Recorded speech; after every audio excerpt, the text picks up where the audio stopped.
Hi, everyone. How are you today? Okay, tonight's story is The Rainbabies. And The Rainbabies is illustrated by Jim Lamarche.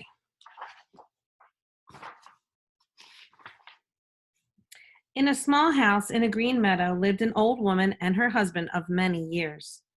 Food they had aplenty and a good roof over their heads, and the river ran close to their door. But the thing they wanted more was the thing they lacked, a child to call their own. The days of good, honest work left little time for pining. But when twilight fell, the old woman would sit down at her table and sigh, "Ah, if children only grew in flower pots or blew down the chimney with the March wind, what a lucky woman I would be."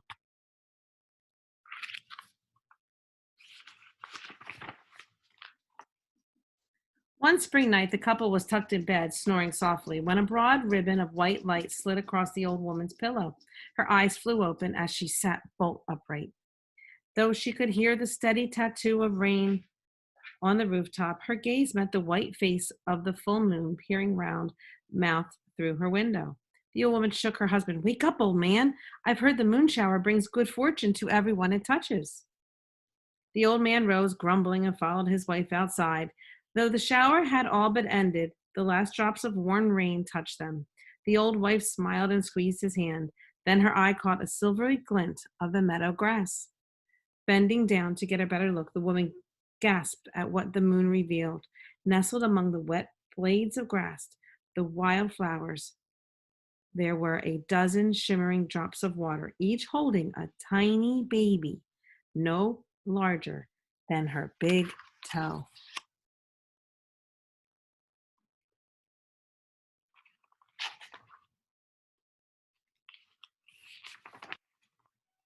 With the utmost care, the couple gathered up the wee babies and brought them into the house. The woman dried them gently and set them on a soft cloth atop the kitchen table. 12 perfect little ones, all in a row. The old couple smiled and cooed at the babies until they began to yawn and rub their eyes with tiny fists. Then the woman wrapped the rain babies snugly in scraps of flannel and laid them to sleep in the dresser drawer.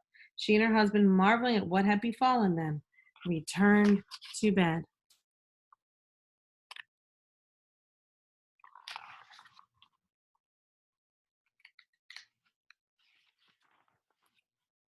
Day after day, the old couple cared for the rain babies and soon grew accustomed to their ways. The infants seemed happiest after dusk when the sky was overcast. When they were tired or wanted to be held, they cried out in tinkling little voices, reached up with their plump little arms. Then the old man and woman soothed the rain babies in the palms of their hands or rocked them to sleep in a pair of wooden shoes lined with handkerchiefs. The old woman would sing, "By and by and by, the moon is half of a lemon pie. The mice who stole the other half have scattered star crumbs in the sky. By and by and by, my darling babies, don't you cry. The moon is still above the hill. The soft clouds gather in the sky."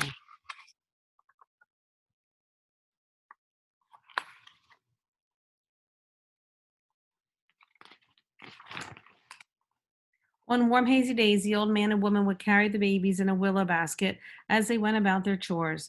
One cloudy morning, the family set out with fishing poles in their wooden boat to catch some supper.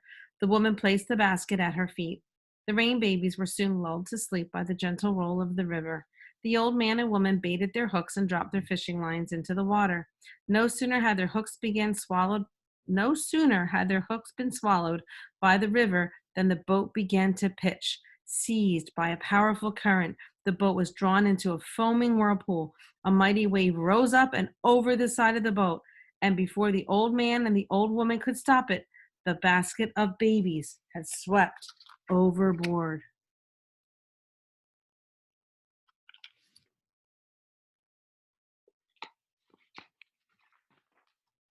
The old man plunged into the river. Round and round he swam, trying to reach the basket. He swam until his heart pounded like a hammer. His limbs burned as if they were on fire, although the water was cold. Then a faint sound reached him over the roar of the current. He turned to see the old woman gesturing wildly with a flash fishing pole. With a heave, she flung the pole, and the old man grabbed it. Reaching out with it, he hooked the basket handle. Then he drew the basket to him and lifted it from the water. Instantly, the water regained its calm. The old man swam back to his wife, handed the basket to her, and climbed into the boat. Relieved but wet and exhausted, the couple embraced and rowed home, forgetting about their fish.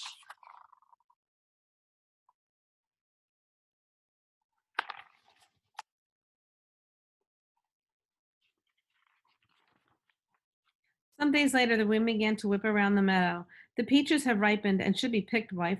Let us gather them now before the wind does our work for us, said the old man. So the old woman carried the basket of babies to the orchard and laid it in a small clearing.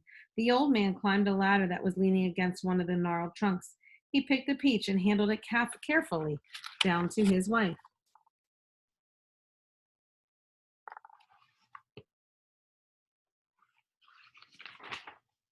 Suddenly, the sky deepened to an iron gray, bathing the orchard in a bluish gold glow. The clash of thunder sounded as a bolting light struck the ground close to the basket where the rain babies were sleeping. Flames quickly engulfed the clearing into a perfect ring of fire. The willow basket lay trapped inside, the rain babies wailing. The woman tore the apron from her waist and started beating the flames, but quickly as she subdued them, they rose again. Seeing this, the old man leapt across the barrier of fire and seized the basket. Then he returned through the blaze.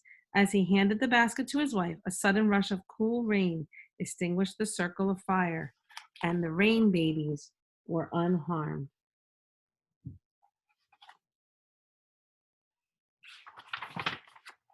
The next day dawned blue as chicory.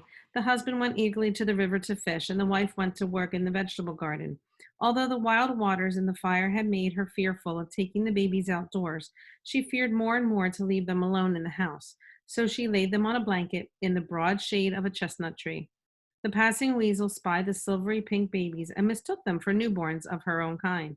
A lucky mother to have so many little ones, she thought, and me with none to call my own. With so many mouths to feed, who would mind one missing? The weasel approached the blanket, sniffing and prodding the babies with her long, whiskery snout. But the babies, sensing danger, cried out.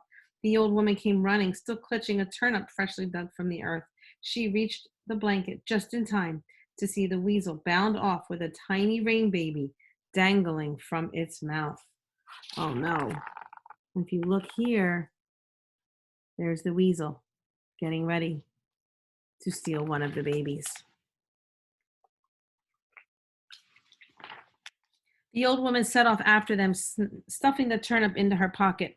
Round and round the meadow she ran, and the woman, the weasel, over the hillocks, through the brambles, until the woman's head began to spin and her aching legs told her they must soon give out. Then she remembered the turnip in her pocket. She tossed it over the weasel's head, hitting the ground in front of the startled animal. The weasel dropped the frightened brain baby and ran off. The old woman snatched up the baby, returned to find the others waiting safely in the shade. So she threw the turnip at the old woman, or sorry, at the weasel, so the weasel will drop the baby. That night, after a good supper of brown bread and chowder, the old couple sat nodding by the fire. Shadows of kettle and cooking spoons danced along the walls. The rain babies slept soundly in their drawer. A loud knock roused the old man. As he pulled the door open, a strong blast of cold air and rain rushed into the kitchen, almost sweeping him from his feet. Over the threshold stumbled a tall figure wrapped in a heavy cloak. The old couple watched open mouthed as the stranger figure threw off his hood, revealing the face of a handsome youth, his cap pulled securely over his hair. He strode across the room and placed on the table a basket of woven from silvery twigs. Its white velvet cover was embroidered with tiny pearls.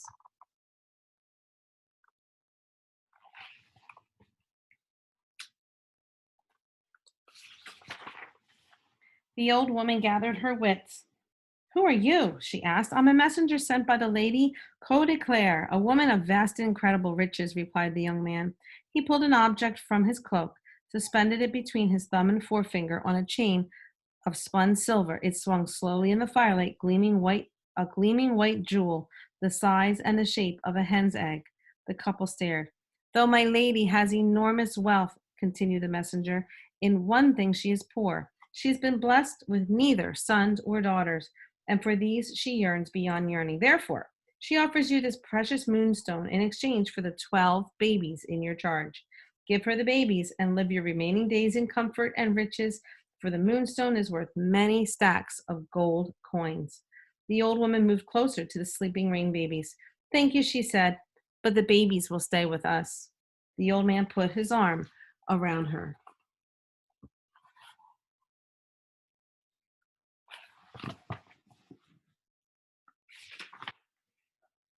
So be it, said the youth.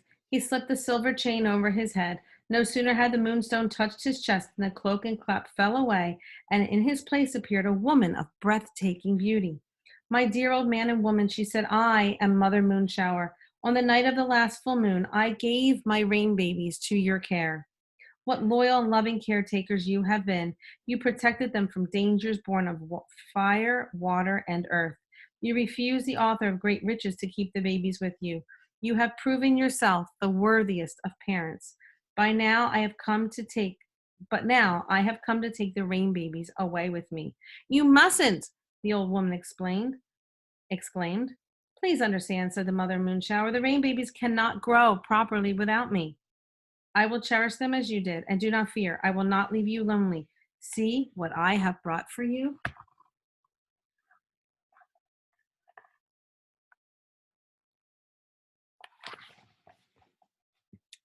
What she brought them. She beckoned them to the table where the silver basket lay, all but forgotten, and lifted the cover. Inside the basket lay the most beautiful baby girl the old couple had ever seen. She had hair like the midnight sky, and she smiled up at them with shining gray eyes. As the man lifted the little girl into his arms, Mother Moonshower scooped the rain babies into the basket. Wait, cried the old woman. She bent to the silver basket, touching her lips softly to the forehead of each sleeping rain baby. Each one smiled in turn without waking. As the woman kissed the last tiny brown, Mother Moonshower and the rain babies disappeared.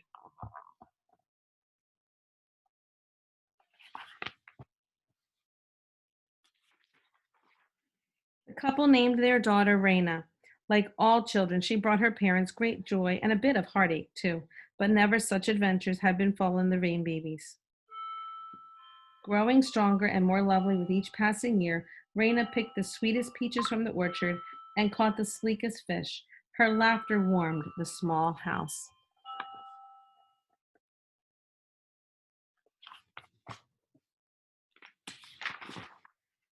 Some nights when the full moon shone, the couple stood at the window. They watched their daughter, arms outstretched and hair floating in the soft breeze, whirling gracefully across the moonlit meadow. And the old couple felt themselves truly fortunate, for their happiness was complete. Okay, and that was our story for today, The Rain Babies. And I have to be honest with you, I actually bought this book for my children, my own children. They're now in their 20s, but I went into the basement and dug up an old book. And I bought this book because I absolutely loved the illustrations. So hopefully you enjoyed it just as much as I did. And I hope to see you soon. Have a great night. Be safe and be good to one another.